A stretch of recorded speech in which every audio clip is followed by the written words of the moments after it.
Jean, qu'est-ce qui te plaît dans ces nouilles? Bah, en vrai, c'est très facile à manger. C'est vite. Enfin, c'est vite fait. Et puis surtout, ça coûte pas cher, quoi. Donc en vrai, c'est pratique qu'on a qu'une heure le midi, quoi. T'as testé beaucoup de sortes? Ah ouais. Tous les midis, j'ai eu le temps d'en goûter beaucoup. Donc, Pourquoi t'as pris 2 paquets? Comme c'est pas cher et j'ai quand même une grande faim, un paquet ça me suffit pas et comme c'est facile à faire, un deuxième ça me prend pas beaucoup de temps, quoi. C'est un peu des nouilles en moins bonnes, je dirais, quand même, que des vraies nouilles.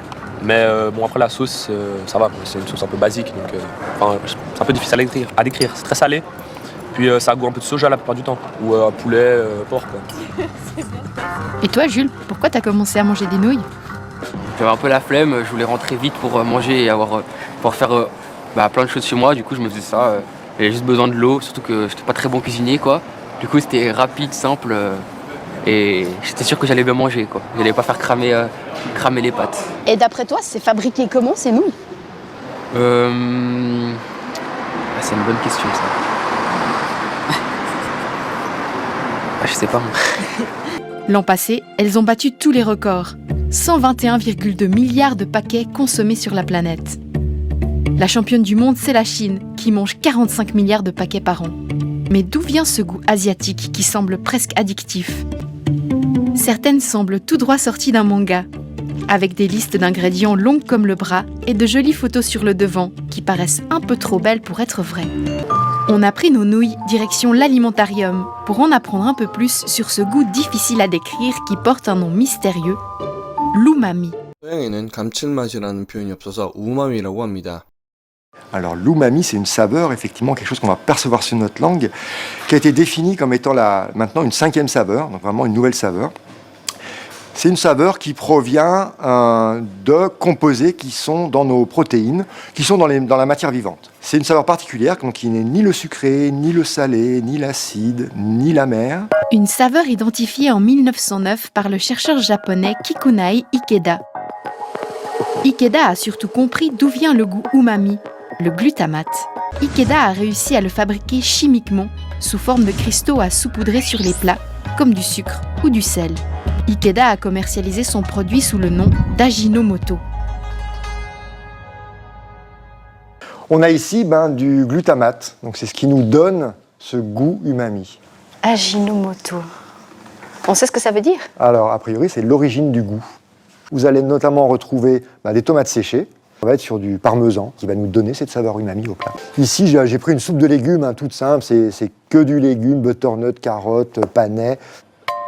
À cette soupe de légumes, nous avons ajouté à droite du glutamate et à gauche du sel de table. La dégustation commence avec la soupe salée. On sent le goût des légumes, petit goût de sel. C'est une soupe, quoi. C'est une soupe. C'est une soupe. Ouais. Ensuite, la soupe au glutamate.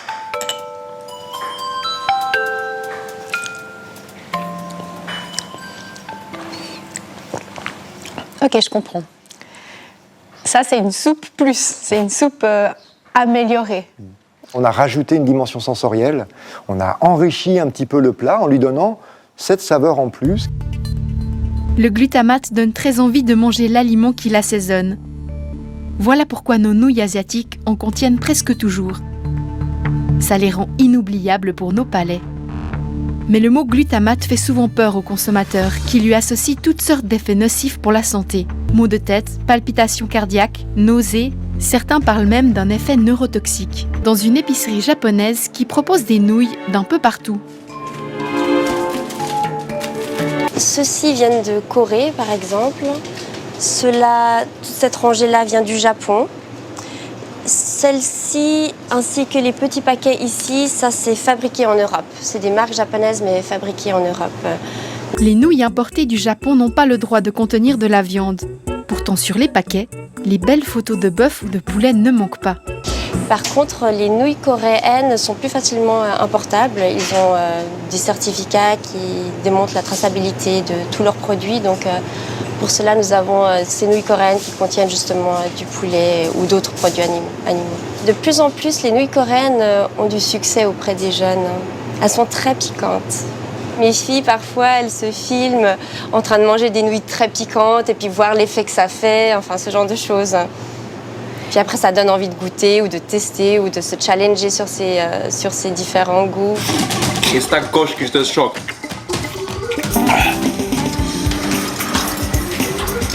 J'ai tellement chaud, même si c'est mes vrais cheveux, j'ai envie d'enlever. T'as déjà regardé ce qu'il y avait dans ces nouilles? Pas trop envie parce qu'on sait que ça va pas être trop rassurant, mais on est sur des aliments qui sont quand même très salés. Là, par exemple, le champion, il avait 4,8 grammes de sel par portion. Donc, sachant que l'OMS en recommande 5 par jour, c'est énorme. Trop de sel, mais aussi trop d'additifs. C'est quoi le nombre maximum d'additifs que vous avez trouvé dans les produits qu'on vous a confiés? Alors, le grand gagnant pour ça, c'était ce plat-là, qui avait environ 16 additifs. Alors, après, je ne sais pas s'il y en a encore d'autres ou il y en a encore plus. On trouve aussi pas mal d'exhausteurs de goût qui visent à rendre le produit meilleur et donc de donner envie aux consommateurs d'en racheter. Et pour moi, un des problèmes, c'est que quelqu'un qui consommerait beaucoup de ce genre de produits avec des exhausteurs de goût, on pourrait peut-être après avoir plus de peine à apprécier un produit moins transformé, fait maison. Donc ça peut aussi un peu finir par, je dirais, dérégler nos sens gustatifs.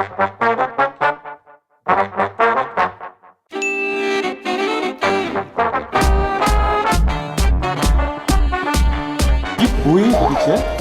조미료예요. 이 세상에서 제일로 맛있는 게 나는 조미료라고 생각합니다. 꿀맛이에요. 30한 6, 7년 전일 거예요.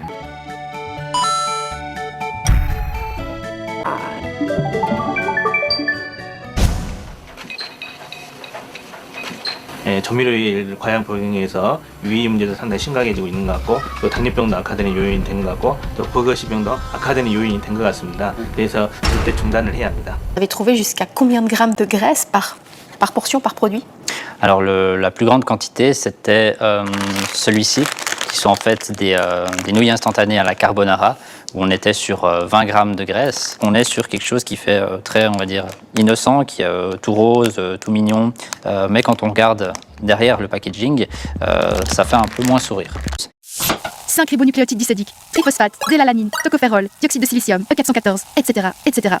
Avec ces nouilles, on est au moins certain de manger une chose, une soupe d'additifs.